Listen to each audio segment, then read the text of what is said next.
Good morning. My name is Jovan Kurbalija. I'm a head of Geneva Internet Platform, and I'm really honored to welcome you to our session on a standardization tour. You just saw visually this tour connecting three main organizations which will be represented today during our discussion. International Standardization Organization, International Telecommunication Union, and International Electrotechnical Commission. As we'll see, in addition, there are many other players. But before I pass the floor to our distinguished guests, let me provide you with the context of our discussions. Each month, we are having one tour connecting various actors at the Geneva scene. We start with historical and philosophical tour, connecting different thinkers from Rousseau, Voltaire, to Borges, and other people whose thinking and writing could contribute to solving dilemmas of our time.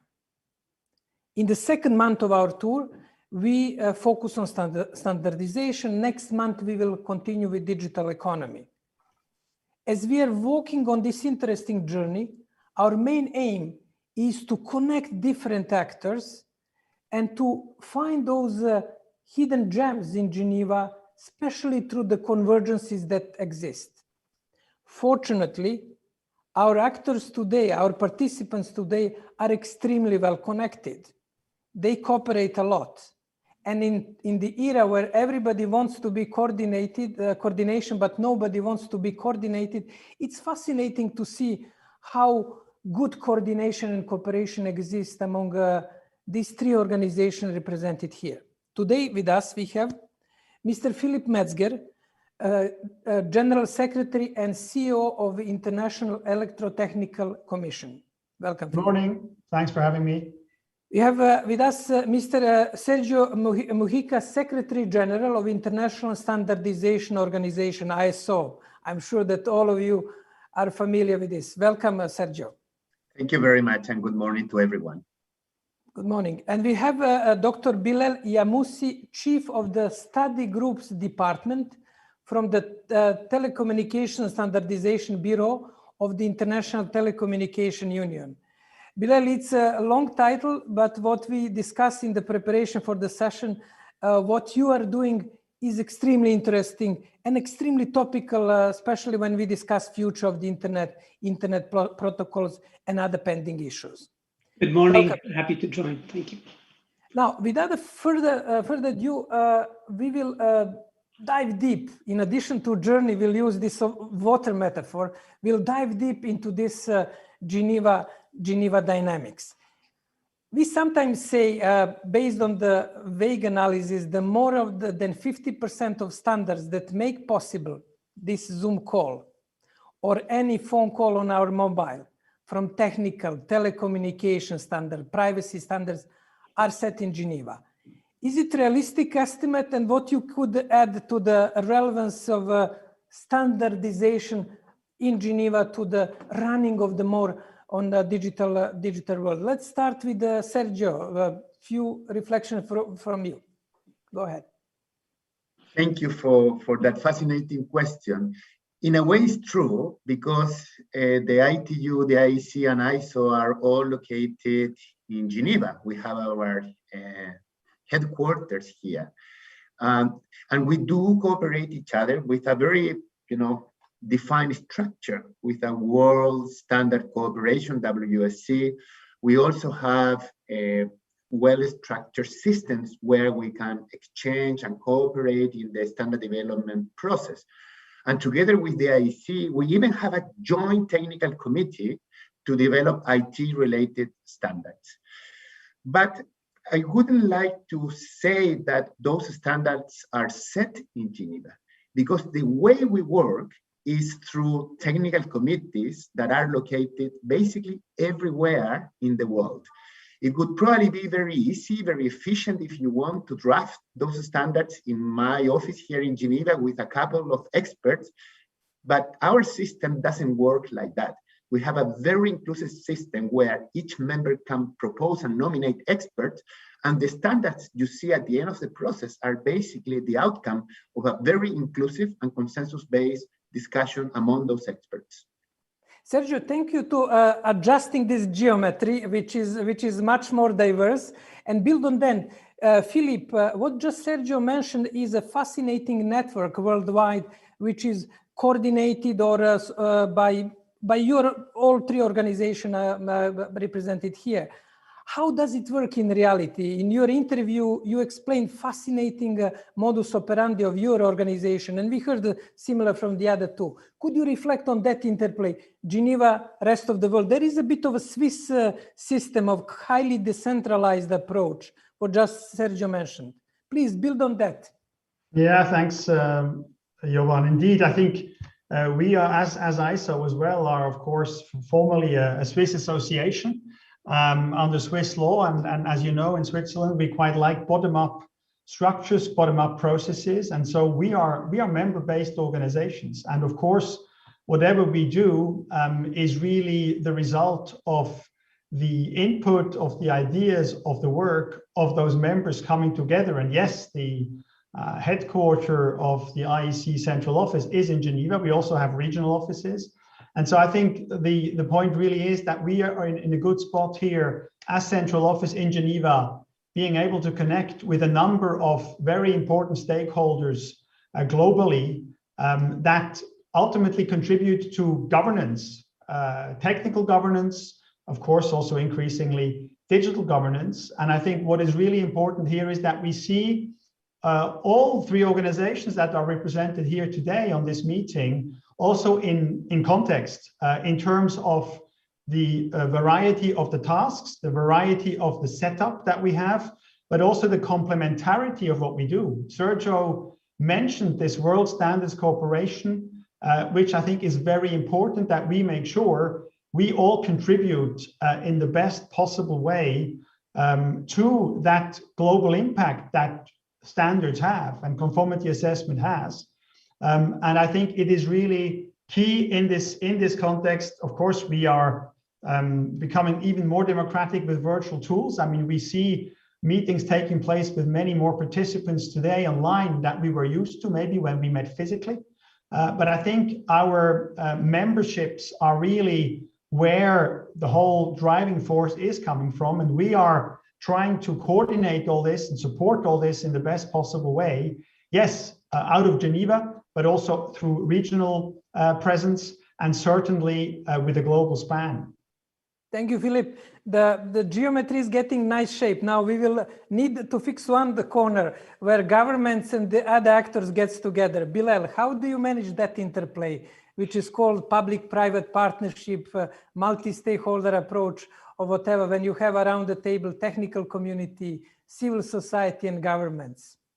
Exactly. I think the time that the ITU had to develop that consensus with governments, private sector, and more recently academia had allowed us to develop those processes to find that balance between what's important for regulators and policymakers and what's important for the private sector. And the study groups, for which I'm responsible, is the forum where we develop that consensus on international standards.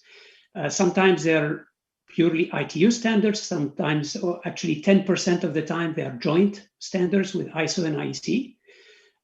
In the context of the internet that you mentioned, for example, the video coding that is most likely used in our conference and many conference calls today is a joint standard of ISO, IEC, and ITU, what we call the H264 or the MPEG video coding. And that's an example on how collaboration in Geneva among the three organizations allows us to bring standards to the world that makes the lives of every citizen, especially today during the pandemic, possible, like our meeting today.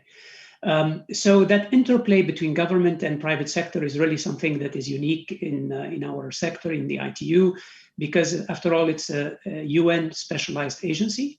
And in terms of connectivity and networking, it has been the bread and butter of the ITU. That's the reason it was conceived about 155 years ago.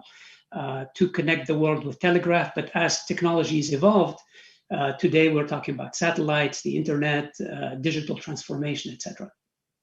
Thank you, Bilal. One thing which is not known in wider community when we today speak about private-public partnership, ITU exercised it almost 100 years ago in 1892 at the St. Petersburg event. This is sometimes completely overseen when we discuss novelty in the way how it is run. There is one element that I would like to pick from the Philip's point. It's a question of more inclusivity and democratization of standardization process. And I will be very, very open, as we agreed before the interview, there is no question not to be asked or answered. Standardization processes are very often seen from outside if not opaque, at least translucent, not transparent. You see something is happening, but you see the movements like in a shower cabin, but you don't see the details. Now, what we learn from discussion is that your processes are really open and one can follow them easily. First question is, has the COVID crisis increased the transparency of the processes inclusion? And what can be done to bridge this gap between openness of your organization for the public views and reality or perception which is slightly distorted? What is this missing bridge between these 2 points? Maybe we start with Sergio. I know you put a lot of efforts for this inclusion and communication. First, has COVID improved the situation, and what can be done in this respect? I think COVID has improved the situation. And let me explain a little bit about our value proposition here, because normally we focus our discussions on the international standards we create, but it's not only about the what, it is mainly about the how, the process we follow to create a new standard, because that process needs to comply with a number of principles or values which are essential to our value proposition. I'm talking about consensus-based, I'm talking about inclusivity, I'm talking about the fact that everybody can have a seat in the table, even if they disagree with the main concept that we try to create a standard. So that is the first thing to say. The second one, when it comes to actual participation, we have been operating in a fully virtual environment for over a year now. That means that all our technical committee meetings have been held in a virtual manner. And what we have seen is an increase in the level of participation in those meetings, especially by developing countries. So there is a better accessibility now to the discussion. Before that, you needed to take a flight and to go to a country where that meeting was held. Now you can simply connect to the meeting. However, I don't think that having a fully virtual environment is the ultimate solution here, because one thing is to connect to a meeting, and a very different thing is to have an effective and real participation in the discussion and in the consensus building process.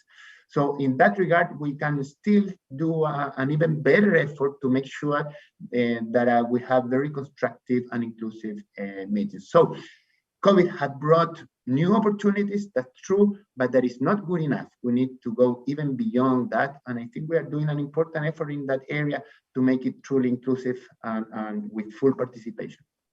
Thank you, Sergio. In this thread of discussion, Bilal, could you build on the challenge that we face often, and especially in Geneva, at the Geneva scene, and I can see there are quite a few participants from diplomatic community in Geneva, where diplomats come, they get alert from the capital. The standardization is an important issue, especially after the recent media coverage of the new IP discussion, and they have to follow process in the ITU or the other organization.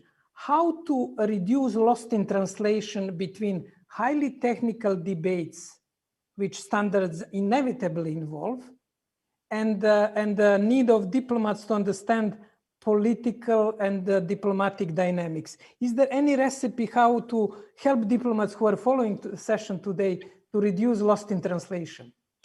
Absolutely, and that's what the reason for us being here in Geneva is to be the counselors. Our titles, our counselors, our senior counselors, is to provide the advice and the explanation of the process to any newcomer, if their background is a diplomat that is covering perhaps many different topics.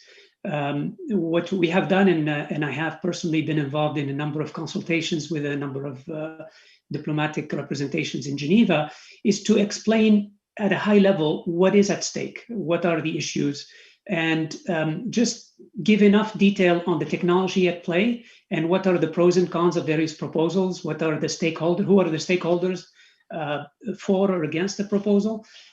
So I think the secretariat of the various organizations has that role to explain what's at stake and show the process. As Sergio mentioned, it's the how, to explain the how. And sometimes our processes are different, and it's important to at least explain the basics to the community so that they can make the policy decision that they've been asked to take.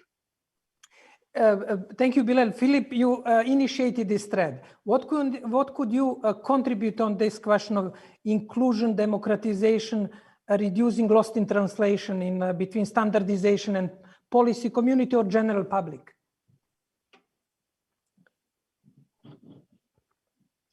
Yes, I think maybe picking up on the initial point of Sergio, you know, the current challenge we have with the global pandemic, of course, has given us opportunities to explore new ways of working and becoming more inclusive. But I think what is very important, and I think one of the previous speakers has said it, of course, you have to then understand still what's at stake. You have to have the preparedness and the know-how to really also contribute actively to that debate that will lead to some sort of output. And I think you will always need, first of all, I think you will, in any case, also in the post-pandemic world, have a setup that will not be virtual only, that will be a hybrid setup, and where a level playing field for making common decisions, consensus-based processes, will be a very important point in that. But you will nonetheless always need specific programs, also thinking about countries, for instance, from less developed status, to make sure that they can come on board increasingly. And when you come then to the point of the lost in translation aspect that you were now specifically raising, Jovan, of course, you know, we were, if I take IEC as the example, we were founded in 1906. And we have observed over the decades, if not to say the centuries, an ever-growing number, really growing number of industries and also of academia, of regulators and users, really users or user groups of standards that join the community, the IEC community. And I think that shows that there is clearly at least a promise, if not also the realization of concrete benefits of this. And by having more and more stakeholders also working together in that context, and by realizing that standardization, conformity assessment is something that contributes eminently, fundamentally to economic development, I think is a very fertile ground for a further operation in an ever increasing multi-stakeholder environment. Of course, all of our organizations are today in a much more challenging environment with many different stakeholders. And what we have certainly seen, if I look at how our processes as well are designed to approach the inclusivity and the understanding, the common understanding, I think terminology matters. I think there's always a clear need there to establish common terminology to avoid misunderstandings down the road. And then I think what we see in all our organizations that are present here today is that increasingly we have in standardization initiatives that go far beyond just the technical community. If we talk about topics like artificial intelligence, if you talk about topics of the future of transportation, if you talk about topics like digital convergence, I think clearly we see that the horizons are ever expanding. Thank you, Philip. And you just mentioned one important point, that these three organizations have such a history of developing an interesting governance processes. I did a diagonal look through MA and PhD thesis written in Geneva on among governance, international relations, policy studies. And I was really almost shocked about the low number of the thesis and papers written on the standardization processes. Therefore, this is open call for colleagues from academic community who are following this session to reflect on it, because these processes are really, really interestingly developed, have check and balances, inclusion, and have a long mileage. Some organization more than 100 years, it matters. Now, what we have so far, we have this interesting geometry started with Sergio and then developed by others, where Geneva play an important role in very diverse network. Then when we focused on the question of inclusion, democratization, still some questions are, I think, pending definitely in the eyes of for example, members of our tech attaché circles, diplomats in Geneva who follow this session, and I expect questions from them. How practically to close this gap, but I think we have a building blocks. But there is element of more inclusion, more possibilities with COVID. Now we come to the point, we have people around the table, they come with different views, with different institutional power, with different positions, and how we manage then the question of how we manage conflicts, how we manage asymmetric power of some players. Richard Hill indicated that private sector is de facto imposing standards in the digital field. And there are these issues which are then more, let's say, controversial when it comes to the dealing with standards. How to ensure genuine evidence-based, balanced, and fair process. Anyone of you can pick up on this question, and then we will move on with this third building block in our discussion. How to deal with conflicting views, let's put it simply. On my side, what is important to highlight here is that we strongly believe on consensus as a decision-making mechanism. I know consensus building can be somehow painful sometimes, if you wish, because it takes time. You need to hear everyone, you need to put on the table all the various visions, but at the end of the day, if you believe that consensus is a very powerful tool, which I do, you need to use it and let it happen. So we have the so-called double layer of consensus. That means that for each technical committee we have internationally, all the countries and the members of ISO, they have the so-called mirror committees. So they need to reach consensus at the national level first in an inclusive manner, because they also need to engage with the stakeholders. And then that national position is brought to the international arena, where once again, we need to build the consensus. So that's the first element I wanted to touch base. The second one is about the role of developing countries. Because if we want to be truly international organizations, we need to make sure that everybody has a voice. So in our case, we have 164 members. Around 70% of them come from developing countries, and they need to have an active and a real voice in the technical discussions. How do we do that? We do it at two levels. The first one at the strategic level. In the ISO strategy, you will see that all voices should be heard. So that's a key goal for ISO, and for that we have support to developing countries as a key priority. And the second one is at the governance level, because we have a developing countries committee that was created in the 60s. This was very visionary in terms of inclusion of developing countries in our discussions. And the chairperson of that committee, that DEVCO committee, is also a member of our council, which is our board of directors. So all the most important and strategic decisions taken in our organization are done, taking into account and giving a voice to a representative of developing countries. Sergio, thank you. Philip, go ahead. If I may add just to that, I wanted to emphasize what Sergio just says in terms of the interplay between the national and the international level.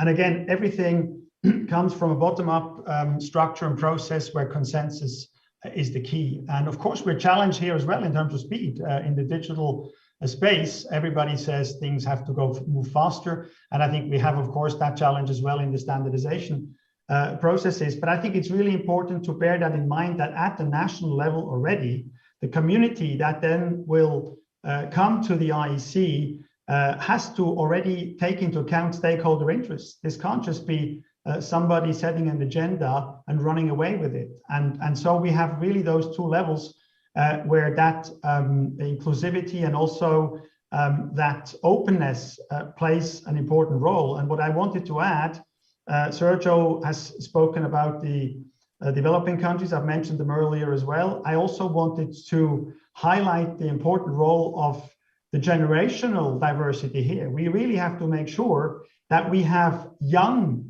individuals, representatives of different stakeholders also continuing to play that role in standardization, that this is not becoming a sort of an old man's club, because we will have to address absolutely fundamentally new challenges. And I think it's extremely important that also we have at least facilities in place which allow us to give the young generation of stakeholders, I would say, and representatives an opportunity to not only follow what's going on, but actually shape it, because it's their future. Thank you, Philip. Bilal, you are, due to the media coverage, you were last year in the focus, your organization, not yourself, in the focus of the not controversy, but the coverage about new IP issues and the role of different countries and actors. How did you manage that first in the standardization process itself, that all due processes are managed, and how did you manage to bring some sort of even-handed, inclusive, not so emotional approach to this discussion, to put things into clear terms? You accepted the delicate questions, therefore I will use this opportunity to ask you this. Go ahead.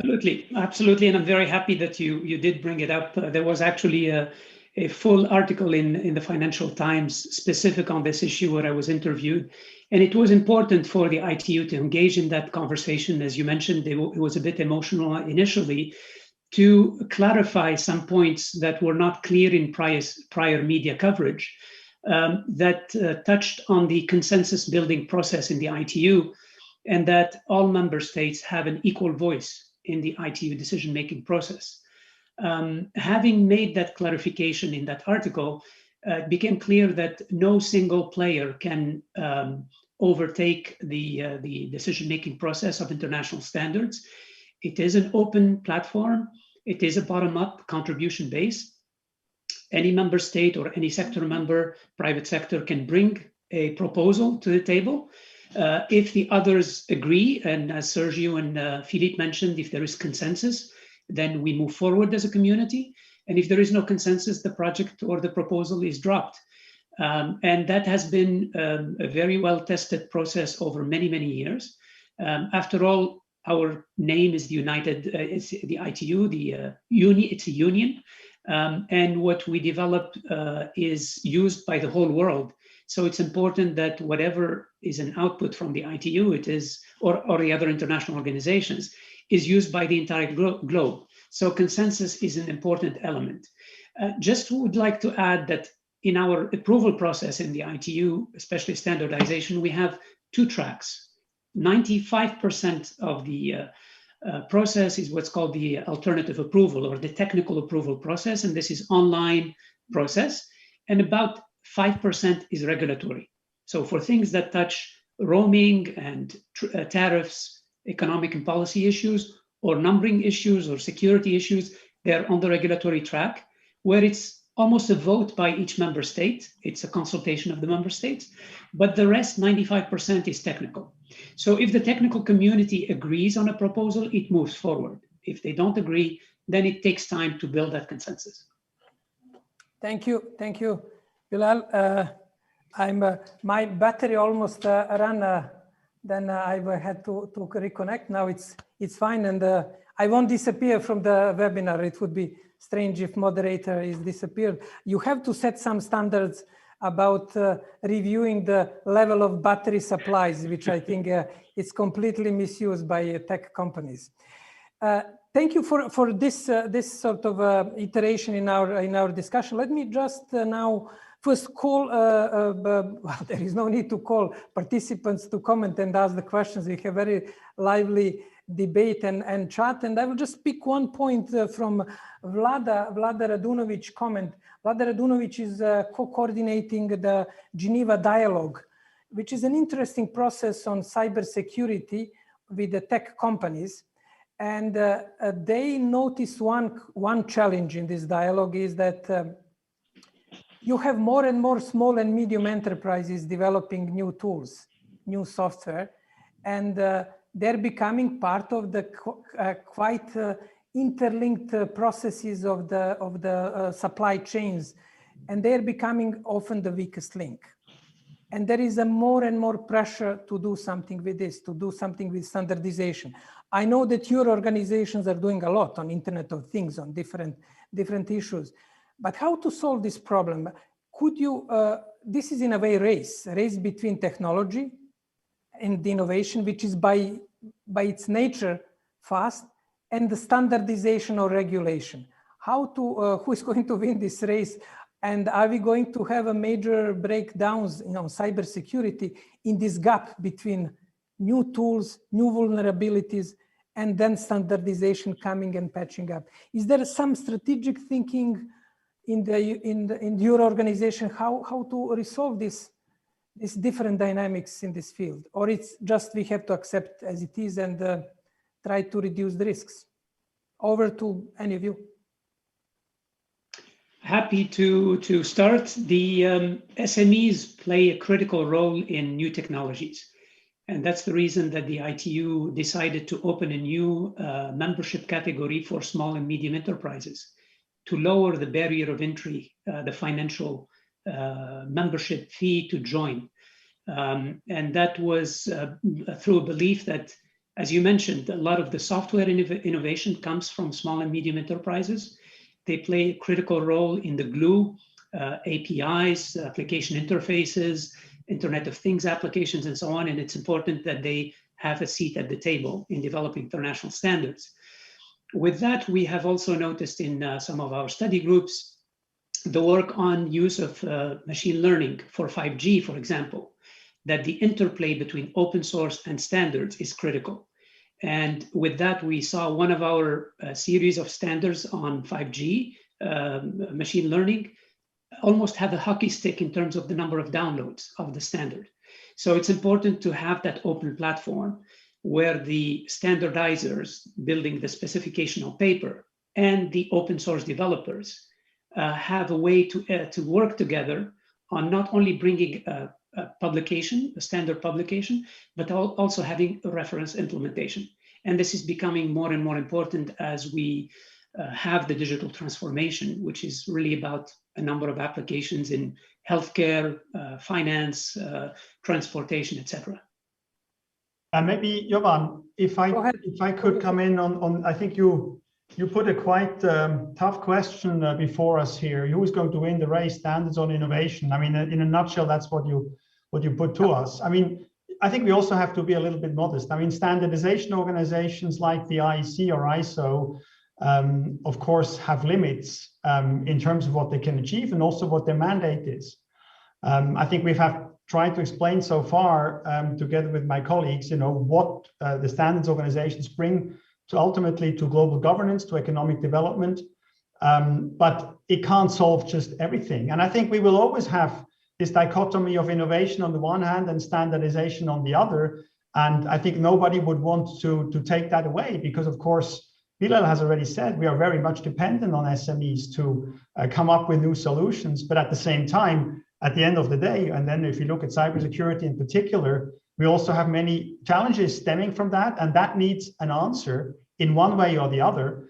And that is a much more complex process, of course, at different levels of governance, I would say, where the multiple actors come into play not only private actors, not only state actors, also civil society. And so it becomes very, very complex. But I think we have demonstrated, if we take the example of cybersecurity, that standards organizations can significantly contribute to making applications safer. I mean, the word safer is in our vision actually of IEC. And I think there we are, of course, demonstrating day in, day out that with very concrete hard work, again, consensus-based processes that require patience and that are also challenging, that with that hard work, you can build many important stones in that puzzle of cybersecurity. But that doesn't mean that certainly IEC or ISO and ITU are then the ones that will ensure that everything, the cybersecurity globally, is properly governed. I think that would go way beyond our mandate. Philip, then the race is like as Esopian race between hare and tortoise, which ultimately here, although it's running faster, technology is not going to win it because win in inverted commas. Sergio, let me build on Philip's comment, and you can on this question. There is a more and more view of the standardization organization as a silver bullet. We have a problem, let's go to the ISO, let's go to IC, let's go to ITU and ask them to fix it. They know how to fix it. And some problems are very, very complex. How would you deal with this increasing pressure on the standardization processes as a solution for many problems, but also there are problems which are probably beyond the scope which standardization can fix? Something, a reflection on that side, that point could be useful. Go ahead, Sergio. Okay, absolutely. Yeah, first on the previous point, I think it's important to add, in my opinion, 3 angles here. First, we need to make sure that the SMEs have a voice in the standard development process. So this is not a discussion among big corporations. There is also a place for SMEs to participate in the standard development process itself, number 1. Number 2, we also need to ensure that our offer, our deliverables, also provide solutions to cybersecurity. And in a way that's related to what Philippe mentioned, to have the right technology to address cybersecurity issues, but it's also about the management system, how we use the information in a much more safer manner. And we do have some very important standards related to cyber security. And the third point is about innovation. Normally, in my opinion, many times standards are misunderstood here because people tend to believe like standards are, a new set of regulations that go right below government laws or regulation. Then you have the standards as another set of regulations. The truth is standards are voluntary by nature, with a few exceptions, but they are voluntary and they are an invitation for excellence. So it's just the other way around. What we do when we create these standards is to invite companies, including SMEs, to apply best practice. Then about your last point about the expectations, that is a wonderful problem to have. If we have created expectation and people tend to come to us to solve their problems, that is excellent. But at the same time, it's a huge responsibility. And I think building on what Philippe said, we need to be responsible here and to make sure that we all understand that we need to have an incremental approach. We cannot solve everything overnight. What we do here is to create a platform, a table where we invite all the relevant players to sit and to create new standards so we can offer solutions, but in an incremental manner.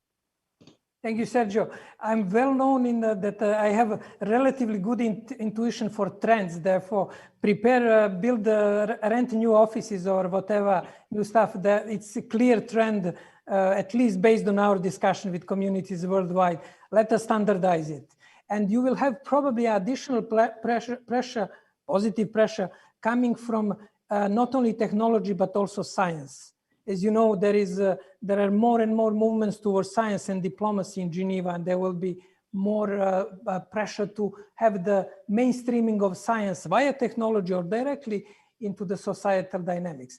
Now we are getting back to our audience. We asked for comments and we got what we asked. We got many comments and good questions, and I will go through these questions quickly. We addressed this discussion between Vlada and Richard on question of cybersecurity, SMEs, and these dynamics. And I invite you to follow developments of Geneva Dialogue, and especially follow up to the report of the open-ended working group, which was adopted earlier this month in New York on the cybersecurity. It was chaired by Ambassador Jürg Glaube. And it's very interesting development, which was the rare moment of consensus in the cyber field, where China, US, European Union, developed countries agreed on one report. And I think it opens quite a few possibilities for dynamic in this field. Then we have a comment from Yvette Stevens. She said that we know that some countries are looking for the more access. Would setting standards which would oblige them to give a high quality of connection hinder this success even more? We know that for some countries, the more access to IT is a problem. Would setting standards requirement hinder this access even more? Anyone picking up on this almost philosophical but realistic question? If standards are requiring more bandwidth, are we going to endanger possibility for countries who do not have a means even for basic access to access this? Any reflection on that? Well, Jovan, I'll give it a try to start with, also, of course, based on previous experience in government and also actually in ITU itself, when I was a staff in ITU. I mean, I'm always the optimist, and I believe that, I mean, first of all, you would have to define what it means a standard requires higher bandwidth. I think the standard will certainly be designed to facilitate things, to make things stable, make things more accessible for users. And so I'm not sure there's an easy or simple equation. A new standard will require more bandwidth. On the other hand, and that's why I'm saying I'm rather the optimist, I think these standards, and we haven't mentioned the SDGs very much yet today, these standards are also contributing significantly to the attainment of the Sustainable Development Goals. I mean, if we look at what our portfolio that we have in IEC, I think we can probably say that we are, through one or the other standard and also conformity assessment services, we are probably contributing to the achievement of that as well. But of course, it requires an enablement of the users. And when we speak about developing countries as users, it's quite clear, we know that, and that's more probably for Bilal then to maybe elaborate on, that of course the global connectivity is an absolutely central challenge as humanity to achieve, so that we are not creating or deepening the rifts between different parts of the society. So I think as such, standards would rather help the integration, and I think you cannot just reduce it to a question of a standard increases bandwidth, yes or no. Yeah, I definitely agree with Philippe. Actually, I'd like to give you a very concrete example on how standards lower the entry barrier to developing countries and to SMEs. Last week, there was the launch of the first nanosatellite in Tunisia. I happen to be Tunisian, so I was following the news. And the reason that one of the Tunisian companies was able to do this, launch a nanosatellite, is that satellites are now interoperable. The platforms are interoperable. You can buy off the shelf most of the components, the radiator, the battery, and etc. And basically put the payload, the radio payload that you need for the application that you need. And thanks to that standard for nanosatellites, now SMEs are able to put together payloads that will deal with the Internet of Things for agriculture, for example, and launch them in space, and then be able to use them to connect the world, not only for human-to-human communication, but for machine-to-machine communication. So my view on standards is that they are actually a way to lower the barrier, open the playing field for more countries and more companies, big or small, to play. And this is really a very concrete example on how a Tunisian company, an SME, was able to launch a satellite that is now in orbit providing IoT connectivity.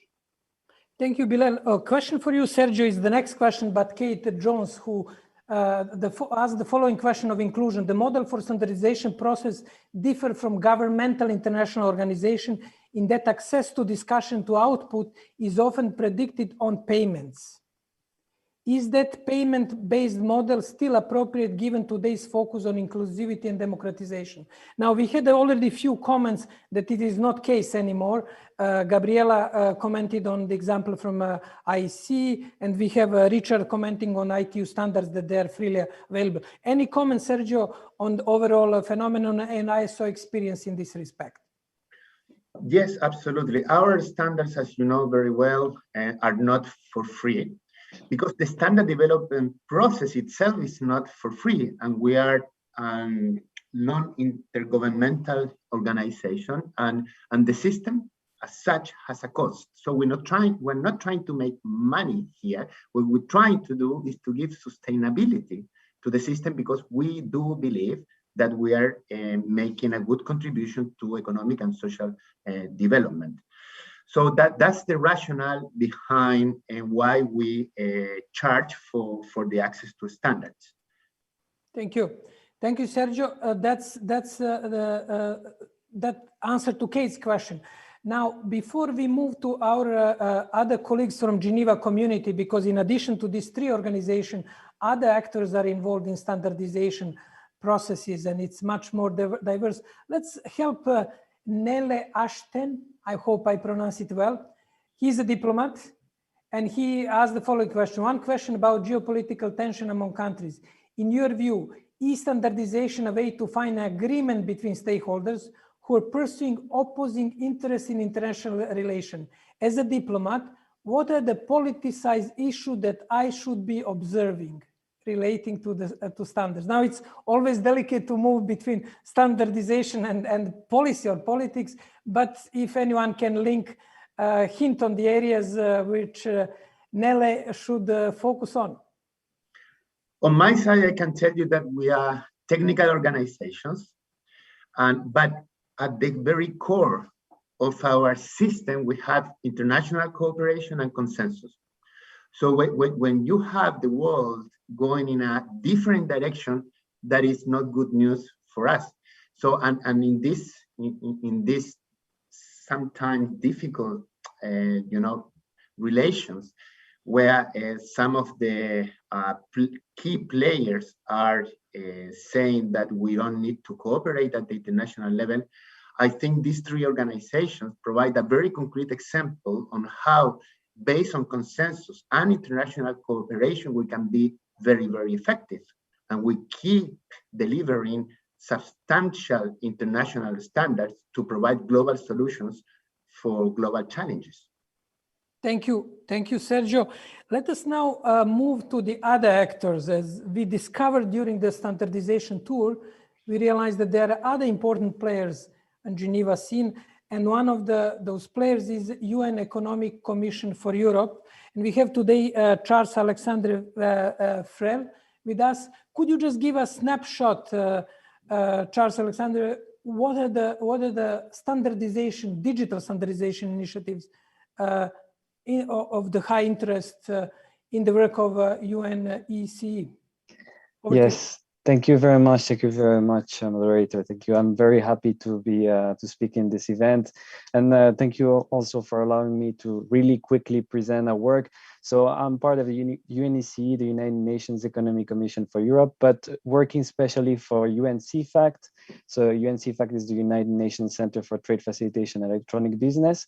It is an intergovernmental body of the United Nations Economic Commission for Europe, and we serve as a focal point within the United Nations Economic and Social Council for Trade Facilitation Recommendations and Electronic Business Standards. So we have a global... Charles, it's a long title. Long title. I know. It is quite a long title. So to go really quickly in what we do, we set digital standards such as Recommendation 37 on single submission portal to streamline border crossing and helping traders to access international markets. And we also have recommendation number 43 on sustainable procurement to help companies embrace more responsible business practices. So we really focus to set digital standards for international trade, and this is really our main focus. And thank you very much for letting me speak on this. Charles, you will probably create a bridge for our discussion next month, which will be on digital economy, trade, and finance. It will be the focus of the Geneva tours next month of April. Let's now try to put together this really lively and interesting discussion. At least it was interesting for me. I hope for our participants, but based on their questions, yes, it triggers some very interesting reflections. Now, since Philip will have to leave us slightly earlier, I will call Philip to give us advice. Philip, what would be your suggestion how we continue this standardization tour in Geneva in order to galvanize more interaction and discussion and convergences, and make it even more useful for international community, and in particular for diplomats as interlocutors between their national governments and the international Geneva? Any advice, any compass on any sort of direction for the next steps? Thanks, Jovan. Well, I'm sure we can count on your good services of you and your colleagues and your organization. But I think what is important, and somehow I think it came through questions that have been raised also through the chat, I think it is important, especially also for the attendees today, to keep the big picture in focus. And I think that needs also some groundwork that like you are doing and other actors as well, to locate, first of all, the actors, locate the connections between them. And I think, by the way, this the Digital Atlas that the JIP has provided is really filling a real gap here. And then I think based on that landscape, what is key is to keep following and understanding the functions of standards and conformity assessments as they evolve, how they contribute to economic and social development, and how they are used in policy and regulations. I think that's also to the question, you know, of the colleague here asking what should I follow in terms of politicized substance elements. I think it's much more about realizing the overall value and function that standards have in policy and regulations making and in the economic development. Then, of course, through that, of course, the regulators' awareness is an important point. I think more efforts have to be done there. We actually have also already developed some activities there that we would like to develop further. And then, of course, since we're talking about technology here, I think for all of our organizations, the megatrends and the critical technology trends are really a key in continuously being observed. And that needs, again, translation work from people like you, Jovan, who make this understand for non-experts and non-technical people. And so I think with regard to the substance, what we can really say is that the standardization is connected to so many topics that we will always be open also as organizations to directly engage with any representatives or any stakeholder groups who take an interest, who have questions, who have challenges, or want to challenge us. I think the dialogue, ultimately, let's not forget, we're in the city here of global dialogue, and the dialogue will be ultimately the channel that prevails also in the digital environment, the human dialogue between real people with real brains. Thank you, Philip, and thank you for joining us today. Before we pass the floor to Sergio and Bilal, here is an interesting proposal by Johan Erkert from Swedish Permanent Mission. And I will read it. How do we enhance transparency to help follow the link between technical standardization and policy? This is an interesting or regulation. Can we simplify home pages and finding documents? That's one suggestion. Is there any tool to help comparing different standards among the different standard organizations? Some sort of mapping of standardization. It's probably linked to Nele's previous question, how to help diplomats to navigate that. Philip, once more, thank you for your comment and participation. And we now move to Sergio. Thank you very much to you and to everyone. It will be a pleasure to meet everybody in person. Thanks. Definitely. Inshallah, it will be soon. Now we move to Sergio. Sergio, please, what is your advice for our journey? Well, first of all, I think we need to insist on international cooperation and consensus as a key engine for economic and social development. These are some of our core values, and we need to keep promoting those values. Number one.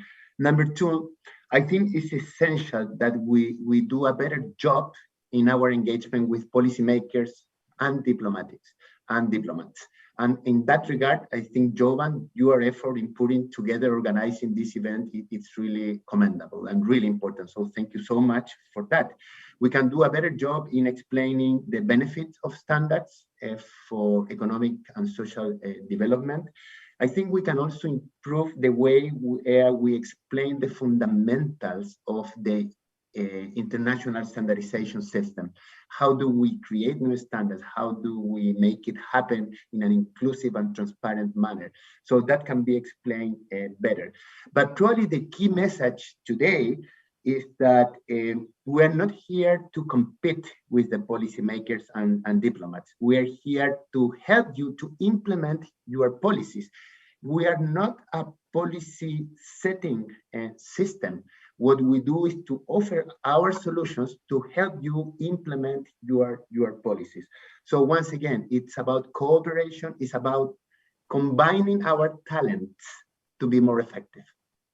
Thank you, Sergio. We just got an interesting comment from Victor De Prado from WTO. Thank you, Victor. It's great to see that you follow discussion. Well, thank you for excellent discussion. Thank you. I was glad to learn that UNECE is doing work on trade facilitation and digital trade. Would be interested in connecting to chat about the discussing currently going on amongst WTO members on e-commerce. Therefore, it will be an interesting discussion. But next month, and I invite both UNECE and WTO and other actors to join us also in discussing standardization aspects on the e-commerce and the digital finance, which will be focused next week. Bilal, what is your advice, the navigating tool for the next step on standardization after Philip and Sergio's inputs? Yes, to build on it, before joining ITU, I was leading the standards development in Nortel in Canada. And what we used to do is to develop a standards game plan, we called it. So I think for the diplomats, my advice is to have a game plan which identifies the topics of interest, determines the position you want to monitor, participate, or lead, and recognize that it is actually an investment. You have to have the time and the presence to change the process, to change the outcome, to determine what you would like to get out of it. And perhaps most importantly, tap into the resources of the three organizations in Geneva. Don't be shy to call on us to explain any questions you might have, either on the topics or on how to be a player in the game. So I'd like to make an offer to everyone connected. If you have any questions about the ITU standardization, feel free to drop me an email, contact us. We'd be happy to walk you through the process and the issues at hand. Thank you, Bilal, for the game plan proposal. It's interesting, and you inspired me to think about Monopoly-style game where people can learn about standardization by playing the game. These are just a few ideas for startups, academics, innovators of the next generation in Geneva and the wider policy scene. That could be an interesting tool. Definitely game plan as a sort of practical strategic tool, but also why not standardization game, which we may play, and by playing, we may learn how more about standardization. By playing, by engaging, by working together, by hearing different views. This was the spirit of today's discussion, and I would like to thank three of you for making this discussion so interactive, so dynamic. I would like to thank our participants for their excellent questions. And we have an interesting journey ahead of us.